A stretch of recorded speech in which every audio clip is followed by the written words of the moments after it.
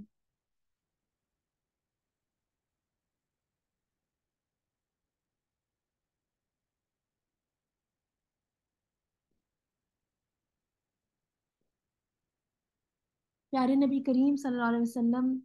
کا حضرت خدیجہ سے کس طرح سے جو ہے وہ ان سے تعارف حاصل ہوا، اس حوالے سے ایک واقعہ آتا ہے کہ ہم جانتے ہیں کہ ابھی ہم نے اس میں بات کی کہ پیارے نبی کریم صلی اللہ علیہ وسلم ہی واز اے شیپرڈ، وہ ایک چرواہے تھے۔ حضرت خدیجہ رضی اللہ تعالی عنہا جو ہے، ان کی جو بڑی بہن تھی حالہ جن کا نام آتا ہے، ان کا ایک اونٹوں کا ریوڑ تھا، اور وہ اس ریوڑ کی دیکھ بھال کے لیے، ان کو چرانے کے لیے وہ ڈھونڈ رہی تھی کہ ان کو کوئی شیپرڈ ملے، ان کو کوئی چرواہا ملے جو ان کا دیکھ بھال کرے اور ان کو مکہ سے باہر لے جا کر جو ہے وہ ان کو چرانے کے لیے لے کے جایا کرے۔ تو وہ اس سلسلے میں دو لوگوں کو جو ہے وہ ہائر کرتی ہیں، اور ان میں جو ہے وہ ایک شخص جو ہے وہ پیارے نبی کریم صلی اللہ علیہ وسلم ہوتے ہیں۔ سیرت کی کتابوں میں اس طرح سے آتا ہے کہ پیارے نبی کریم صلی اللہ علیہ وسلم اور وہ جو دوسرا شخص جو کہ حضرت خدیجہ رضی اللہ تعالیٰ عنہ کی جو بڑی بہن تھی حالہ، ان کی اونٹوں کی دیکھ بھال کیا کرتے تھے۔ تو جب وہ اپنا کام پورا کر لیتے ہیں، اور وقت وہ آتا ہے کہ جب ان کو اپنی اجرت کا جو ہے وہ مطالبہ کرنا ہوتا ہے،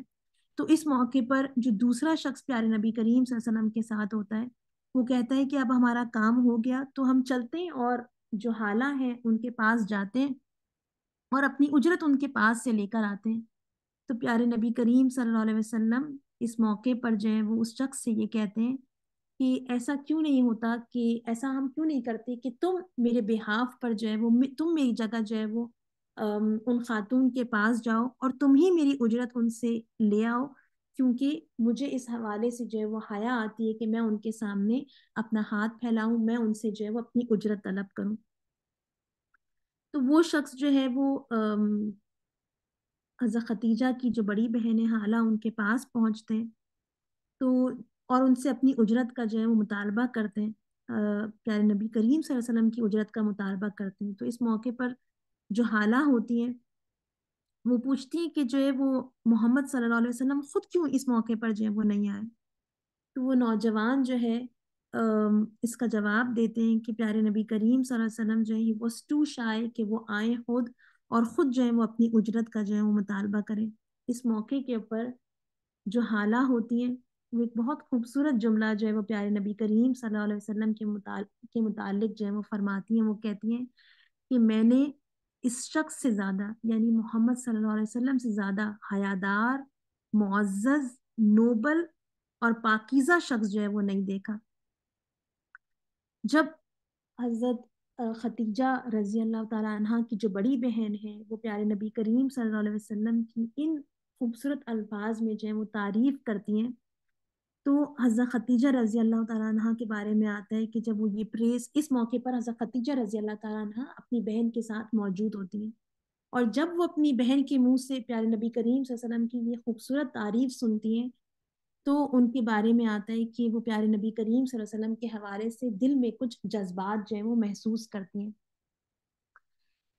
بی بی خدیجہ جو ہے ان کا تعلق جو ہے وہ قریش کے خاندان بنی اسد بن عبد العزا سے تھا۔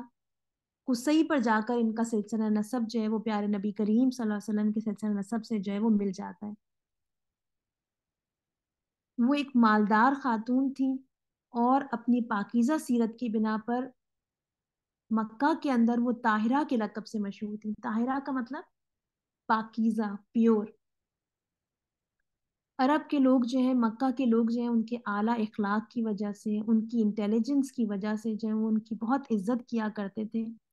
ان کی پہلی شادی ابو حالہ بن زرارہ تمیمی سے ہوئی تھی۔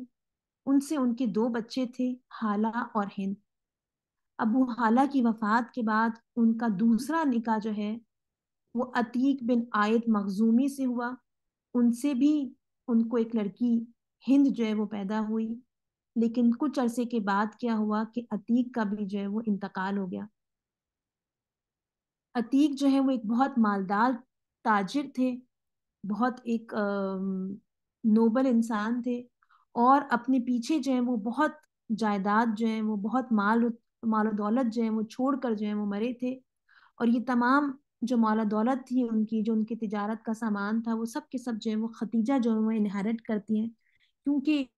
عتیق کی جو ہے وہ کوئی بہن بھائی نہیں ہوتے ہیں، کوئی ان کے گھر والے نہیں ہوتے ہیں جو ان کی انہیریٹنس کو جو ہے وہ حاصل کرتے ہیں۔ اس کے بعد ہم دیکھتے ہیں کہ حضرت ختیجہ کی زندگی جو ہے وہ ان کے انتقال کے بعد جو ہے وہ بیوگی کے اندر جو ہے وہ گزرتی ہے۔ حضرت ختیجہ اپنے شوہر جو ہیں عتیق کے انتقال کے بعد جو ہے وہ تجارت کا جو یعنی انتظام ہوتا ہے وہ اس کو خود جو ہے وہ سنبھال لیتی ہیں، اور وہ ایک کامیاب بزنس وومن بنتی ہیں۔ ان کی تجارت کے حوالے سے آتا ہے کہ ان کی تجارت ایک طرف شام اور دوسری طرف یمن تک جو ہے وہ پھیلی ہوئی تھی، اور اسے چلانے کے لیے انہوں نے بہت سے ملازم جو ہے وہ رکھے ہوئے تھے۔ سیرت کی کتابوں میں یہاں تک آتا ہے کہ جب اہل مکہ کا قافلہ تجارت جو ہے وہ روانہ ہوتا تھا تو اکیلا ان کا سامان تجارت جو ہے وہ تمام قریش کے برابر ہوتا تھا۔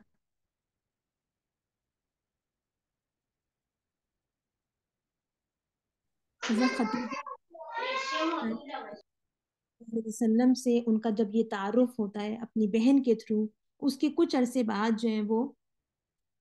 اپنا ایک قافلہ جو ہے وہ تجارتی قافلہ جو ہے وہ شام بھیجنے کے لیے جو ہے وہ کسی قابل اعتماد، کسی دیانتدار شخص کی تلاش میں ہوتی ہیں، اور ایسے موقع کے اوپر پھر وہ پیارے نبی کریم صلی اللہ علیہ وسلم کو چوز کرتی ہیں کہ پیارے نبی کریم صلی اللہ علیہ وسلم جو ہیں ان کا سامان تجارت لے کر جو ہے وہ شام جائیں۔ اس موقع پر وہ پیارے نبی کریم صلی اللہ علیہ وسلم کو پیشکش کرتی ہیں کہ وہ جو دوسروں کو اس سے پہلے معاوضہ دیا کرتی تھیں کہ وہ ان کا سامان تجارت لے کر جائیں، اس سے کہیں زیادہ، اور بعض روایتوں میں آتا ہے کہ یعنی جو پروفٹ ان کو حاصل ہوگا اس کا ہاف جو ہے وہ پیارے نبی کریم صلی اللہ علیہ وسلم کو جو ہے وہ جو ہے وہ دیں گی معاوضے کے طور پر۔ پیارے نبی کریم صلی اللہ علیہ وسلم کے بارے میں آتا ہے کہ جب پیارے نبی کریم صلی اللہ علیہ وسلم کو یہ آفر ملتی ہے حضرت خدیجہ رضی اللہ تعالیٰ عنہ کی طرف سے کہ وہ ان کا سامان تجارت لے کر جو ہے وہ جائیں، اور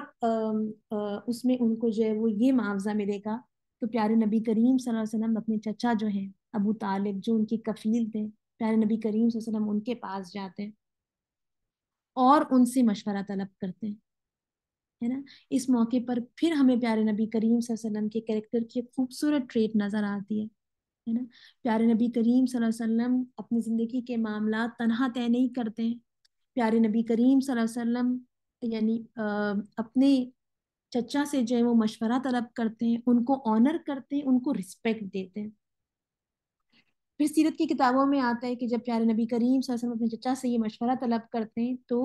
ابو طالب جو ہیں وہ پیارے نبی کریم صلی اللہ علیہ وسلم کو یہ ترغیب دیتے ہیں کہ یہ بہت اچھا یعنی وہ آفر وہ کر رہی ہیں اور بہت معزز خاتون ہیں، پیارے نبی کریم صلی اللہ علیہ وسلم کو ان کی آفر جو ہے وہ یہ ایکسیپٹ کر لینی چاہیے۔ پیارے نبی کریم صلی اللہ علیہ وسلم ابو طالب کی جو ہے وہ بات مان لیتے ہیں، اور حضرت ختیجہ رضی اللہ تعالیٰ عنہ کا جو کاروان تجارت تھا جو بالکل تیار تھا اس کو لے کر جو ہے وہ شام کے سفر کے اوپر جو ہے وہ روانہ ہو جاتے ہیں۔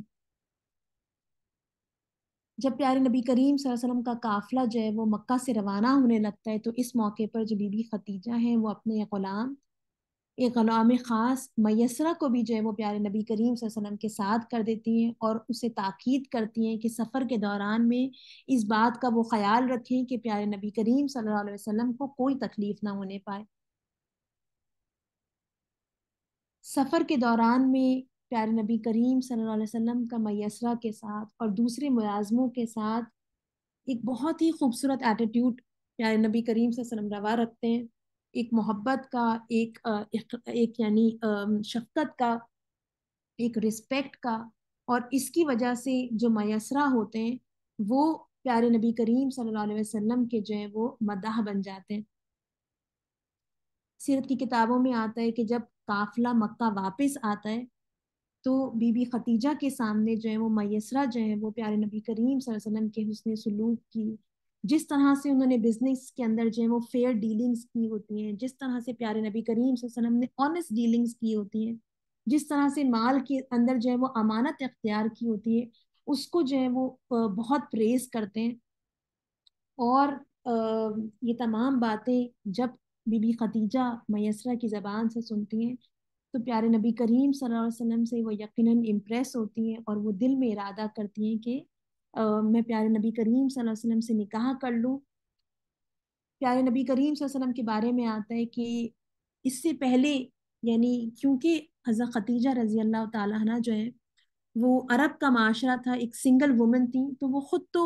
سفر نہیں کر سکتی تھی، اپنا مال تجارت خود لے جا کر بیچا نہیں کر سکتی تھی، تو ان کو اس کے لیے دوسرے لوگوں کے اوپر ریلائی کرنا پڑتا تھا، مردوں کے اوپر ریلائی کرنا پڑتا تھا۔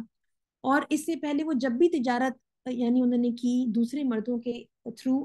تو اس میں ان کو کبھی یعنی بہت زیادہ منافع حاصل نہیں ہوا تھا۔ لیکن اس دفعہ جو ہے وہ معاملہ اس کے برعکس تھا۔ پیارے نبی کریم صلی اللہ علیہ وسلم جو ان کا ہمارے تجارت لے کے گئے تھے، اور اس میں جو ان کو پروفٹ حاصل ہوا تھا وہ اس سے پہلے حضرت خدیجہ رضی اللہ تعالیٰ عنہ کو کبھی نہیں ہوا تھا۔ تو حضرت خدیجہ رضی اللہ تعالیٰ عنہ اس سے بھی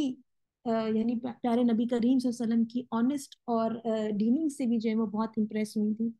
اس موقع پر آتا ہے کہ حضرت خدیجہ رضی اللہ تعالیٰ عنہ پیارے نبی کریم صلی اللہ علیہ وسلم کے لیے جو فیلنگز رکھتی تھی، اس کا حال جو ہے وہ اپنی ایک سہیلی یا اپنی ایک یعنی جو ان کی خادمہ تھی نفیسہ جن کا نام آتا ہے، وہ ان کے سامنے اپنا دل کا حال رکھتی ہیں۔ جب نفیسہ جو ہے حضرت خدیجہ رضی اللہ تعالیٰ عنہ کے جذبات سے آگاہ ہوتی ہیں، تو وہ حضرت خدیجہ سے کہتی ہیں کہ خدیجہ اس میں کیا حرج ہے، تم امین سے نکاح کر لو۔ خدیجہ رضی اللہ تعالیٰ عنہ کہتی ہیں کہ اس کی شکل کیا ہوگی؟ تو نفیسہ جواب دیتی ہیں کہ میں اس کی ذمہ دار ہوں۔ پھر وہ آپ صلی اللہ علیہ وسلم کے پاس آتی ہیں اور پیارے نبی کریم صلی اللہ علیہ وسلم سے بولتی ہیں کہ محمد صلی اللہ علیہ وسلم، آپ نکاح کیوں نہیں کر لیتے؟ آپ صلی اللہ علیہ وسلم اس موقع پر مسکرا کر ان سے کہتے ہیں کہ یعنی آئی ایم اے پور orphan، میں تو ایک غریب یعنی آدمی ہوں، مجھ سے کون شادی کرے گا؟ اس موقع پر نفیسہ کہتی ہیں کہ اچھا بتائیے، اگر کوئی انتظام ہو جائے اور ایک نہایت حسین اور مالدار خاتون سے نکاح کرنے کو کہا جائے تو کیا آپ تیار ہو جائیں گے؟ پیارے نبی کریم صلی اللہ علیہ وسلم فرماتے ہیں کہ وہ کون؟ تو وہ بولتی ہیں کہ خدیجہ۔ پیارے نبی کریم صلی اللہ علیہ وسلم حضرت خدیجہ رضی اللہ تعالیٰ عنہ کے اخلاق، ان کی انٹیلیجنس سے متاثر تھے۔ آپ صلی اللہ علیہ وسلم نے سنا تھا کہ وہ طاہرہ ہے، اور ان کو ایسا ہی پایا تھا پیارے نبی کریم صلی اللہ علیہ وسلم نے۔ نبی کریم صلی اللہ علیہ وسلم نے جب یہ بات نفیسہ کے منہ سے سنی تو پیارے نبی کریم صلی اللہ علیہ وسلم نے اس موقع پر فرمایا کہ خدیجہ سے نکاح کی کیا شکل ہو سکتی ہے؟ نفیسہ نے آپ صلی اللہ علیہ وسلم کو وہی جواب دیا جو کہ حضرت خدیجہ کو دیا تھا کہ یہ میرے ذمے ہے۔ پھر آپ صلی اللہ علیہ وسلم ابو طالب کے پاس پہنچے اور ان کو جو ہے وہ سارا ماجرا سنایا کہ اس طریقے سے حضرت خدیجہ رضی اللہ تعالیٰ عنہ کی نکاح کے ساتھ نکاح کی آفر جو ہے وہ نفیسہ جو ہے وہ ان کے پاس لے کر آئی ہیں۔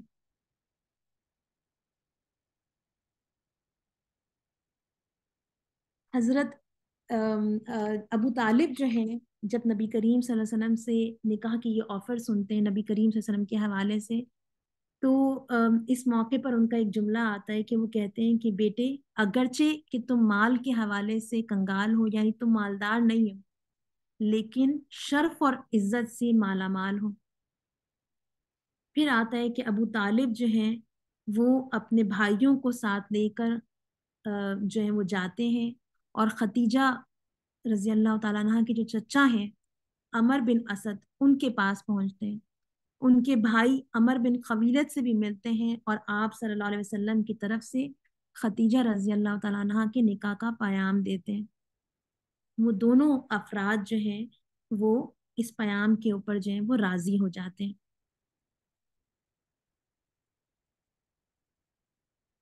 نکاح کا دن آتا ہے تو پیارے نبی کریم صلی اللہ علیہ وسلم جناب ابو طالب، حضرت حمزہ رضی اللہ تعالیٰ عنہ اور اپنے خاندان کے جو دوسرے بڑے ہوتے ہیں، معزز افراد ہوتے ہیں، ان کے ساتھ حضرت خدیجہ رضی اللہ تعالیٰ عنہ کے مکان پہ تشریف لاتے ہیں۔ جناب ابو طالب جو ہیں وہ اس موقع پر جو ہیں وہ خطبہ نکاح پڑھاتے ہیں، اور جو خطبہ نکاح وہ پڑھاتے ہیں وہ بڑا شاندار ہوتا ہے۔ اور اس جو خطبہ نکاح وہ پڑھاتے ہیں اس سے، ان کے الفاظ سے ہمیں اندازہ ہوتا ہے کہ وہ آپ صلی اللہ علیہ وسلم کی اخلاق سے، آپ صلی اللہ علیہ وسلم کی کوالٹیز سے جو ہیں وہ کس قدر متاثر ہوتے ہیں۔ حمد و ثنا کے بعد وہ بولتے ہیں، یہ میرے بھائی عبداللہ کا بیٹا محمد ہے صلی اللہ علیہ وسلم۔ یہ وہ نوجوان ہے کہ قریش میں اس جیسا کوئی نہیں۔ ہاں، مال اس کے پاس کم ہے، لیکن مال تو چلتی پھرتی چھاؤں ہے۔ محمد صلی اللہ علیہ وسلم میرا عزیز ہے، یہ تم سب جانتے ہو۔ وہ خویلد کی بیٹی ختیجہ سے نکاح کرنا چاہتا ہے، اور میرے مال سے 20 اونٹ مہر مقرر کرتا ہے۔ باخدا اس کا مستقبل انتہائی شاندار ہے۔ مہر کی مقدار کے بارے میں ہمیں مختلف روایات ملتی ہیں، کسی میں 20 اونٹ لکھے ہوئے ہیں، کسی میں 400 دینار اور کسی میں 500 درہم بیان کیے گئے ہیں، واللہ عالم بالصواب۔ یہ شادی پیارے نبی کریم صلی اللہ علیہ وسلم کے سفر شام سے واپسی کے 2 مہینے 25 دن بعد ہوئی۔ اس موقع پر حضرت ابوبکر صدیق رضی اللہ تعالیٰ عنہ اور متعدد دوسرے روسا سرداران قریش بھی موجود تھے۔ جو کنسنسس ہے اس کے مطابق پیارے نبی کریم صلی اللہ علیہ وسلم کی عمر اس وقت 25 سال تھی، اور حضرت خدیجہ رضی اللہ تعالیٰ عنہ کی عمر اس وقت 40 سال تھی۔ لیکن حضرت خدیجہ رضی اللہ تعالیٰ عنہ کی عمر کے حوالے سے جو ہے وہ ڈفرینس آف اوپینین پایا جاتا ہے، یعنی وائڈ اسپریڈ ویو جو ہے، جو ہم سب عام طور پر جانتے ہیں، وہ تو یہی ہے کہ حضرت خدیجہ رضی اللہ تعالیٰ عنہ اس موقع پر 40 سال کی تھی، اور حضرت خدیجہ کا انتقال ہوا جب حضرت خدیجہ رضی اللہ تعالیٰ عنہ شی واز 65 ایئرز اولڈ۔ لیکن البہیکی اور ابن کثیر جو ہیں وہ کہتے ہیں کہ حضرت خدیجہ رضی اللہ تعالیٰ عنہ کا انتقال جب ہوا she was in Hare 50s۔ اچھا، اس بات کے اوپر اجماع ہے، کنسنسس ہے کہ پیارے نبی کریم صلی اللہ علیہ وسلم کے ساتھ جو ان کی شادی رہی اٹ واز فار 25 ایئرز، اور اگر ان کا انتقال 50s میں ہوا تو اس کا مطلب ہے کہ پیارے نبی کریم صلی اللہ علیہ وسلم سے جب ان کا نکاح ہوا تو she was probably in her late 20s اور ارلی 30s۔ ایک ارلی سیرت کے اوپر لکھنے والے ہشام الکلبی کہتے ہیں کہ جس وقت حضرت خدیجہ رضی اللہ تعالیٰ عنہ کی پیارے نبی کریم صلی اللہ علیہ وسلم سے نکاح ہوا، پیارے نبی کریم صلی اللہ علیہ وسلم کی اس وقت حضرت خدیجہ رضی اللہ تعالیٰ عنہ کی عمر اس وقت 28 برس تھی۔ اسی طرح سے الحاکم جو ہیں وہ ابن اسحاق سے جو ہیں وہ نریٹ کرتے ہیں کہ حضرت خدیجہ رضی اللہ تعالیٰ عنہ کی عمر اس وقت 28 برس تھی۔ اچھا، حضرت خدیجہ رضی اللہ تعالیٰ عنہ کی عمر یا تو 28 برس ہو یا 40 ایئرز، لیکن ایک بات جو ہم جانتے ہیں وہ یہ ہے کہ پیارے نبی کریم صلی اللہ علیہ وسلم سے عمر میں بڑی تھی، ہے نا، 2 دفعہ بیوہ ہو چکی تھی اور بچوں والی تھی پیارے نبی کریم صلی اللہ علیہ وسلم نے، لیکن اپنی یعنی شریک حیات کے طور پر ان کا انتخاب کیا، ہے نا، جبکہ پیارے نبی کریم صلی اللہ علیہ وسلم مکہ کی کسی نو عمر شوخ کسی یعنی کنواری لڑکے سے بھی جو ہے وہ شادی کر سکتے تھے پیارے نبی کریم صلی اللہ علیہ وسلم، لیکن نبی کریم صلی اللہ علیہ وسلم نے حضرت خدیجہ میں کیا دیکھا؟ ان کا خاندان، ان کی سیرت، ان کا کردار، کہ ایک نہایت شریف خاتون ہے، ایک ایسی خاتون جو کہ طاہرہ کے لقب سے، پاکیزہ کے لقب سے، پیور کے لقب سے جو ہے وہ جانی جاتی ہیں۔ اور ہم دیکھتے ہیں کہ حضرت خدیجہ رضی اللہ تعالیٰ عنہ بھی نبی کریم صلی اللہ علیہ وسلم کا انتخاب کیوں کرتی ہیں؟ نبی کریم صلی اللہ علیہ وسلم سے نکاح سے پہلے آتا ہے کہ حضرت خدیجہ رضی اللہ تعالیٰ عنہ جو ہیں ان کو بہت سارے نوبلز کی طرف سے، قریش کے بہت سارے سرداروں کی طرف سے ان کو نکاح کے پیغام آئے، لیکن انہوں نے تمام پروپوزلز کو ریفیوز کر دیا، ریجیکٹ کر دیا۔ پھر انہوں نے پیارے نبی کریم صلی اللہ علیہ وسلم میں کیا ایسی چیز دیکھی کہ پیارے نبی کریم صلی اللہ علیہ وسلم کو نکاح کا پروپوزل بھیجا۔ وہ پیارے نبی کریم صلی اللہ علیہ وسلم کا اخلاق تھا، وہ پیارے نبی کریم صلی اللہ علیہ وسلم کا کردار تھا، ان کی آنےسٹ ڈیلنگز تھی.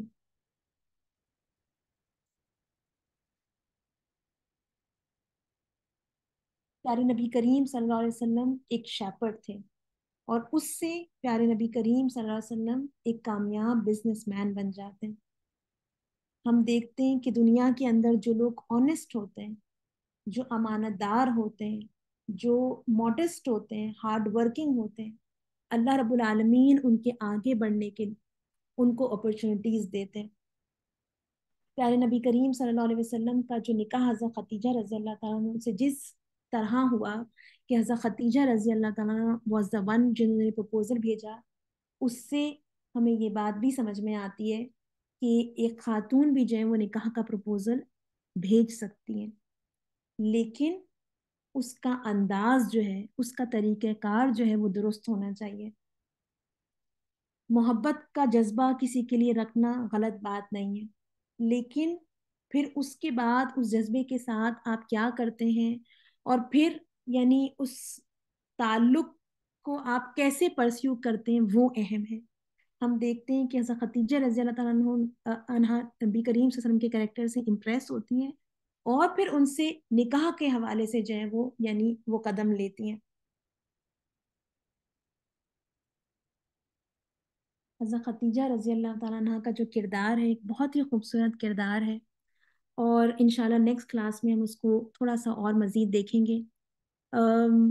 جب ہم سیرت کا مطالعہ کرتے ہیں اور پیارے نبی کریم صلی اللہ علیہ وسلم کی سیرت کو ہم پڑھتے ہیں، تو میں اور آپ ایز خواتین جب پیارے نبی کریم صلی اللہ علیہ وسلم کی سیرت کا مطالعہ کرتے ہیں، تو میں اور آپ اگر دیکھنا چاہیں کہ ایک بہترین وائف جو ہے اس کا کیریکٹر کیسا ہوتا ہے اور کیسا ہونا چاہیے، تو اس کی ایک بہت خوبصورت اور بیسٹ اگزامپل ہمیں حضرت خدیجہ رضی اللہ تعالیٰ عنہ کی زندگی میں نظر آتی ہے نا. ایک وفادار، ایک محبت کرنے والی، ایک کیئرنگ، ایک سپورٹنگ وائف.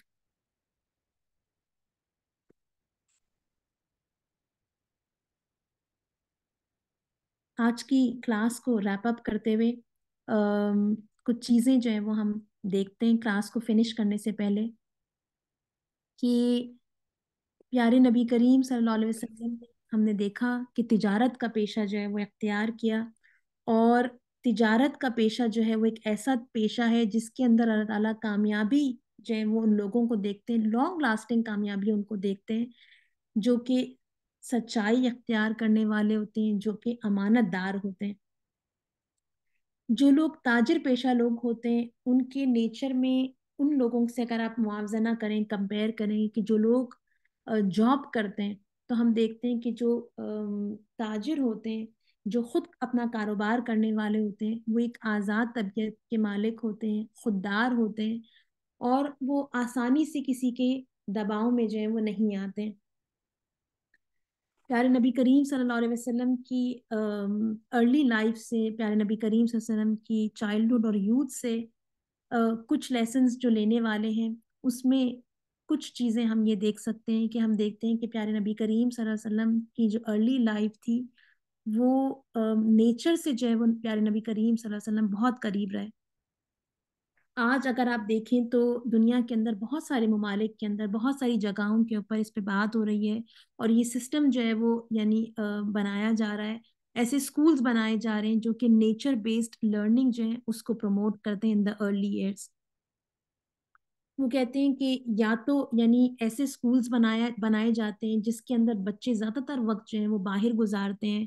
بچے جو ہیں ان کے لیے ایک ایسی یعنی ایک نیچرل انوائرمنٹ کی جاتی ہے،